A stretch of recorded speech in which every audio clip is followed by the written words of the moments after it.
அவர் சொன்னது யாரும் இல்லை, ராகுல் காந்தி தான். ராகுல் காந்தி தான் சொன்னார், இல்லை மோடானி அப்படின்னாரு. மோடி அடானி அப்படின்னு சொன்னார். அடானி அம்பானி, அது ரெண்டு பேருக்கும் நீன்னு முடியுது, அதனால் மோடானி அப்படின்னு சொல்லிட்டார் அவர். அதாவது மோடி அடானியை அம்பானியை விட்டால் வேறு யாருமே வளர்க்கலை. என்னுடைய உங்கள் பாக்கெட்லேருந்து 30,000 கோடி ரூபா எடுத்து அனில் அம்பானி பாக்கெட்டில் போடுறாரு அப்படிங்கிற மாதிரியெல்லாம் பொய் சொல்லி உருட்டிக்கிட்டு இருந்தார். மோடி அடானியும் சரி அம்பானியும் சரி வளர்த்து விட்டதே காங்கிரஸ் கட்சி தான். அவங்களுடைய பீரியடில் தான் அம்பானி வளர்ந்தார். சார் எனக்கு தெரியும், 1980 எனக்கு 35 வயசு. அப்போது அம்பானியுடைய அந்த ரிலையன்ஸ் இண்டஸ்ட்ரீஸ் எப்படி வளர்ந்ததுங்கிறத நாங்கள்லாம் ஷேர் மார்க்கெட்டில் விளையாடினவங்க தான் அந்த காலத்தில். அப்போது ரிலையன்ஸ் ஷேர் தான் ரொம்ப பெரிய ஷேரு. நான் கண்கூட பார்த்துருக்கேன் அவங்க எப்படி வளர்ந்துட்டு வந்தாங்கன்னுட்டு. அம்பானியை நாங்கள்லாம் எப்படி சொல்லிகிட்டு இருந்தோம் அப்படின்னா, காலேஜில் படிக்கும்போது, காலேஜிலேருந்து வெளியில் வந்த பிறகு கூட மத்திய அரசினுடைய பட்ஜெட்டையே திருபாய் அம்பானி தான் எழுதுறாருங்கிற அளவுக்கு போயிருந்தது. இது உண்மை. அந்த அளவுக்கு அவருக்கு சென்ட்ரல் கவர்மெண்ட்டில், ராஜீவ்காந்தி கவர்மெண்ட்லேயே ஆகட்டும், இந்திரா காந்தி கவர்மெண்ட்லேயே ஆகட்டும், அவ்வளோ பயங்கரமான ஒரு இன்ஃப்ளூயன்ஸ் இருந்ததுங்கிறது எல்லாருக்குமே தெரியும். ஆனால் அதுக்கப்புறமா அதுக்கப்புறமா அடானி வந்தார். அடானி வரும்போது கூட ரொம்ப இனிஷியல் லெவலில் 2000 அதாவது 2000 வருஷம், 1998 2000 வருஷத்தில் தான் அவர் எக்ஸ்பேன்ஷன் பண்ண ஆரம்பித்தார். அப்போது கூட காங்கிரஸ் கவர்மெண்ட் தான் இருந்தது. வாஜ்பாய் கவர்மெண்ட் இருந்தது. அதுக்கப்புறமா காங்கிரஸ் கவர்மெண்ட் வந்தது. காங்கிரஸ் கவர்மெண்ட்டில் ஏகப்பட்ட கான்ட்ராக்ட் அவங்களுக்கு கொடுத்தாங்க. 2 வருஷம் முன்னால் திருவனந்தபுரம் ஏர்போர்ட் இருக்குது. அந்த நீங்கள் கேரளா பற்றி கேட்டிங்க, அதுக்காக கேரளாக்குள்ளே வரேன்.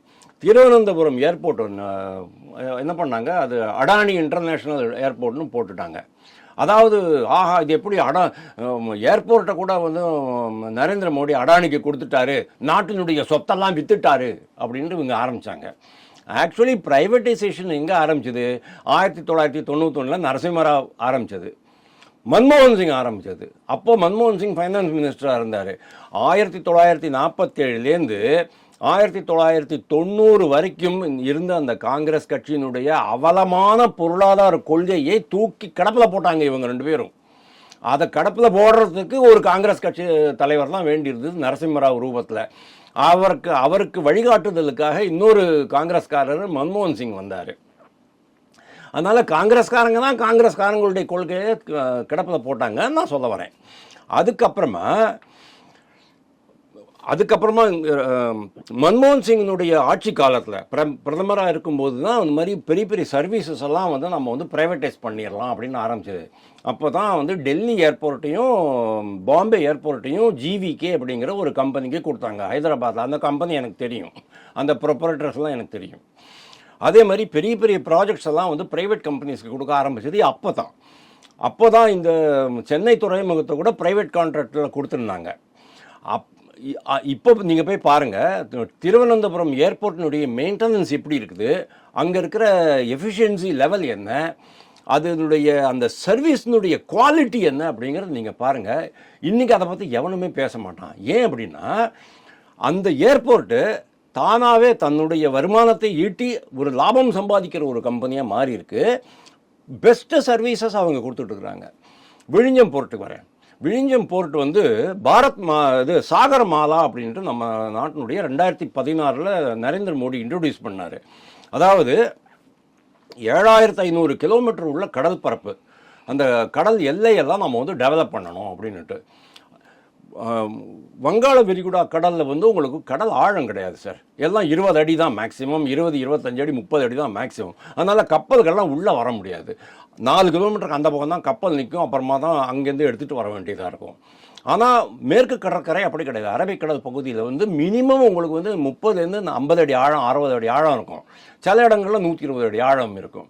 அதனால் பெரிய கப்பல்கள்லாம் உள்ளே வர முடியும். அப்படிங்கிறதுனால மேற்கு கடற்கரை பகுதிகளை தான் நம்ம டெவலப் பண்ணியிருக்கணும். இந்த காங்கிரஸ் ஆட்சி இருக்கும்போது அந்த பக்கத்தில் தான் டெவலப் பண்ணவே இல்லை. கொச்சி ஒரே ஒரு துறைமுகம் தான் சார் இருந்தது. அதுக்கப்புறமா பாம்பே இருந்துச்சு, நடுவில் பெங்களூர்னு ஒரு சின்ன போர்ட் இருந்தது, கோவாவில் ஒன்றுமே கிடையாது. அதுக்கப்புறமா குஜராத்தில் வெராவல் இருக்குது, இது இருக்குது, காந்திதாம், அந்த மாதிரி 1, 2 இருந்தது, அவ்வளோதான். இவங்க வந்த பிறகு அங்கே வரிசையாக எல்லாத்தையும் டெவலப் பண்ணிட்டு வந்தாங்க. ஜேஎன்பிடி, அதாவது மும்பையில் ஜவஹர்லால் நேரு போர்ட் ட்ரஸ்ட் விரிவாக்கம் பண்ணாங்க. அது எவ்வளோ, அதாவது நாட்டிலேயே மிகப்பெரிய ஒரு துறைமுகம் அதுதான். அதை விட பெரிய துறைமுகம் இது. கேரளாவில் அர்பனைசேஷன் அப்படிங்கிறது எல்லாருக்குமே தெரியும். கேரளாவில் நீங்கள் வந்து காசர்கோட்லேருந்து திருவனந்தபுரம் நீங்கள் போனீங்க அப்படின்னு சொன்னால் ஒரே மக்கள் தொகை அடர்த்தியாக இருக்கும், நீங்கள் பார்க்க முடியும். அதில் 2 நகரங்கள் தான் உங்களுக்கு தெரிஞ்ச மாதிரி இருக்குது. ஒன்று திருவனந்தபுரம், அது வந்து மாநில தலைநகரம்.